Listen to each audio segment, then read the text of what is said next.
নমস্কার বন্ধুরা, আমার চ্যানেলে সবাইকে স্বাগত। আজ আমি শেয়ার করব ব্রেড পিৎজা রেসিপি। খুব সহজেই অল্প উপকরণে আমরা বাড়িতে বানিয়ে নিতে পারি ব্রেড পিৎজা।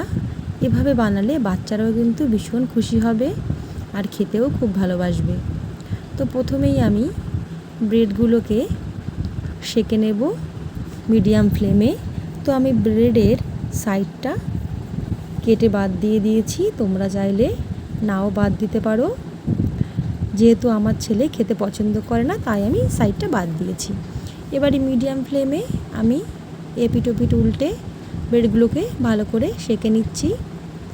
তো এভাবে তোমরা বাড়িতে অবশ্যই রেসিপিটা ট্রাই করবে আর বাচ্চাদের টিফিনে কিংবা সন্ধ্যার স্ন্যাক্সে অবশ্যই বানিয়ে দিতে পারো, বাচ্চারা চেটে পুটে খাবে। তো আমার নামিয়ে নেওয়া হয়ে গেছে ব্রেডগুলো। এবারে কড়াইতে দিয়ে দিচ্ছি কিছুটা পরিমাণ বাটারটা দিয়ে একদম লো ফ্লেমে বাটারটাকে মেল্ট হতে সময় দিয়েছি। এবারে একে একে স্লাইস ব্রেডগুলো দিয়ে দিচ্ছি। আঁচটাকে কিন্তু লোতে রেখেছি। ব্রেডগুলো সাজিয়ে দেওয়ার পরে এর উপরে আমি দিয়ে দিচ্ছি টমেটো সস। টমেটো সসটা তোমরা নিজেদের স্বাদ মতোই ব্যবহার করবে, যে যেমন খেতে পছন্দ করো সেই হিসাবে। তো আমি ব্রেডগুলোর উপরে সস দিয়ে একটা স্পুনের সাহায্যে সসটাকে চারিদিকে ব্রেডের লাগিয়ে নেব।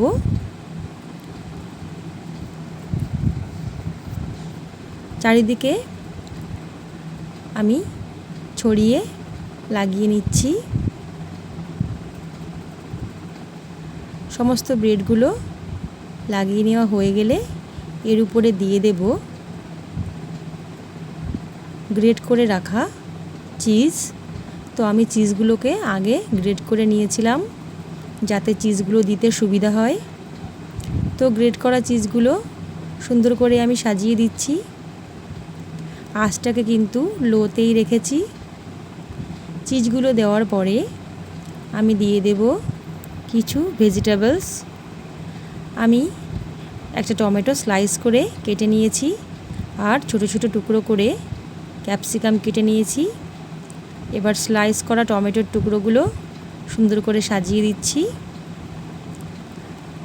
টমেটো সাজিয়ে নেওয়া হয়ে গেলে আমি ক্যাপসিকামগুলো সাজিয়ে নিচ্ছি। তো বন্ধুরা, তোমরা এইভাবে অবশ্যই বাড়িতে ট্রাই করবে। আশা করি তোমাদের ভীষণই ভালো লাগবে। আর খুব অল্প সময়ে কিন্তু এই রেসিপিটা তৈরি হয়ে যায় আর খেতেও কিন্তু ভীষণ সুস্বাদু হয়। তো আমি চিলি ফ্লেক্স ব্যবহার করিনি, যেহেতু আমার বাচ্চা খাবে সেই জন্য আমি কাঁচা লঙ্কা দিয়েছি। তো আমি এখানে একটা কাঁচা লঙ্কা কুচি দিয়ে দিচ্ছি। কাঁচা লঙ্কা কুচিকেও সাজিয়ে দেব। কাঁচা লঙ্কা কুচি দেওয়ার পরে এবারে আমি উপর দিয়ে দেব আরও কিছুটা পরিমাণে গ্রেট করে রাখা চিজ।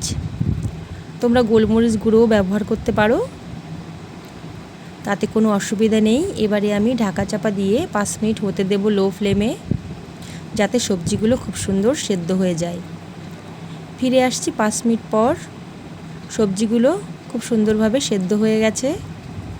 এবারে দিয়ে দিচ্ছি একটু চাট মশলা।